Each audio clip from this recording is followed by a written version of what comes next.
Hello guys, நான் உங்கள் RJ Joicy Soundararajan. வாங்க பழகலாம் நிகழ்ச்சியில் இன்னைக்கு நம்மளுடைய ஃபர்ஸ்ட் எபிசோடு என்னன்னு பார்க்கலாமா? வேலோடு விளையாடி வேலோடு உறவாடி அப்படின்ற பாட்டை கேட்கும்போது 90s கிட்ஸோடைய மனசுக்குள்ளே நிறைய நினைவுகள் வரும். ஏர்லி 2K கிட்டானா பெரியப்பா பொண்ணு, சித்தப்பா பையன், அவங்களுடைய அப்படியே ரிலேஷன்ஸோடையே கூட்டு சேர்ந்து நான் பயணித்த சில நினைவுகளை உங்கள்கிட்ட ஷேர் பண்ணுறேன். உங்களுக்கு தெரிஞ்ச நினைவுகளையும் நீங்கள் என்கிட்ட ஷேர் பண்ணலாம். அதாவது நான் ராமநாதபுரம் பக்கத்தில் பாம்பூர் அப்படின்ற ஒரு கிராமத்தில் தான் ஒரு 4th ஒரு 10 வயசு வரையும் நான் இங்கே தான் வளர்ந்தேன். அங்கே எங்கள் அண்ணனோட ஃப்ரெண்ட்ஸு, எங்கள் அக்காவோட ஃப்ரெண்டெல்லாம் அப்படி ஒரு ஏஜ் டிஃப்ரென்ஸே இல்லாமல் அப்படி பழகுவோம். அப்படி நான் நிறைய நினைவுகளோடு இருக்கும்போதே இந்த லைஃப்பெல்லாம் ஏன் இப்போ இல்லை அப்படின்னு நான் யோசிச்சிருக்கேன். ஸ்கூலில் இப்போ நான் காலேஜ் படிச்சுட்ருக்கேன். இப்போ நான் ஃபோனு நோட்டெல்லாம் எடுத்து வைக்கிறேன். அப்போல்லாம் ஸ்கூலுக்கு அரசு மேல்நிலைப் பள்ளி, நான் கவர்மெண்ட் ஸ்கூலில் தான் படித்தேன். அங்கே ஒரு கிளம்பி போகிறப்பயே என்னென்னா எங்கள் அம்மா கிட்டே போய் அம்மா ஒரு 3 ரூபா கொடுங்க, அம்மா ஒரு 2 ரூபா கொடுங்கன்னு வாங்குவேன். அந்த காசை நாங்கள் ஸ்கூலில் போய் எங்கள் பேரில் இருக்க ஒரு எல்லோ கலர் கார்டு இருக்கும், அதில் போய் நாங்கள் கட்டுவோம். அது சிறுசேமிப்பு காசு. டிசி நாங்கள் வாங்கி ஒரு 8th ஒரு 9th டிசி திடீர்னு நாங்கள் வாங்குகிறோம் அப்படின்னா அந்த காசை எங்கள் கையில் கொடுப்பாங்க. ஒரு 1000 ரூபாயோ ஒரு 500 ரூபா இருக்கும். அதை எங்கள் அம்மா செலவுக்கு வச்சுக்கிடுவாங்க. பரவாயில்ல, என் பிள்ளை போய் சேர்க்குது அப்படின்ட்டு.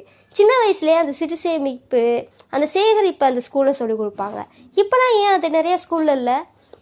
இன்னொரு விஷயம் கவனிச்சிருக்கீங்களா? என்ன ராமலிங்க ஆளையே பார்க்க முடியல எப்படி இருக்க, அந்த காமெடி மட்டும் நமக்கு ஞாபகம் இருக்கும். ஆனால் அந்த சீனில் வர்ற வாடகை சைக்கிள்ன்ற ஒரு சீன் எல்லா கிராமத்துலேயுமே இருக்கும். நான் ஸ்கூல் படிக்கும்போதே எங்கள் பெரியப்பா பையன், எங்கள் செல்வான்னு ஒரு அண்ணா இருப்பாங்க, அவங்கெல்லாம் 10 ரூபாய்க்கு 1 மணி நேரம் எனக்கு கொடுத்துருக்காங்க, 2 மணி நேரம் எனக்கு கொடுத்துருக்காங்கன்னு அந்த வாடகை சைக்கிள் வாங்கிட்டு இது பண்ணுவார். அதுக்கப்புறம் ஞாயிற்றுக்கிழமை ஆகிட்டா டயர் ஓட்டுறது, அப்புறம் கிணத்துக்குள்ளே போய் குதிக்கிச்சு நல்லா விளாட்றது, அப்புறம் வயலில் போய் நண்டு பிடிச்சிட்டு வீட்டில் கொடுக்குறது. அந்த லீவ் டேஸில் வீட்டுக்குள்ளேயே இப்போ குழந்தைங்களை பிடிச்சி புஷ் பண்ணி ஃபோன் பார்க்க வைக்கிறீங்கல்ல. ஆனால் தெரிஞ்ச ஒரு தோப்புக்குள்ளேயே போய் மாங்காய் பிடிச்சி சாப்பிட்றது, திருட்டு மாங்காய் சாப்பிட்றது, அப்புறம் தெரிஞ்ச பசங்கள்கிட்ட போய் வம்புழுக்கிறது, இதெல்லாம் ஏன் இப்போ இந்த லைஃப்பில் இல்லை? தேன் மிட்டாயி, கற்பூர மிட்டாயி, அப்புறம் இந்த அப்பளம், அப்புறம் இந்த சக்கரம், பம்பரம் சுற்றி விளாட்றது, இந்த மாதிரி 90s கிட்ஸோடைய விளையாட்டெல்லாம் இருக்குது பாருங்களேன். அதுலேயும் இந்த பாண்டி நொண்டி, அப்புறம் இருக்கா இல்லையான்னு ஒரு விளையாட்டு, கிச்சு கிச்சு தாம்பலம், கியா கியா தாம்பலம், அப்புறம் பச்சை குதிரை அப்படின்ட்டு நிறைய விளையாட்டு இருக்குங்க. ஜனவரி பிப்ரவரி,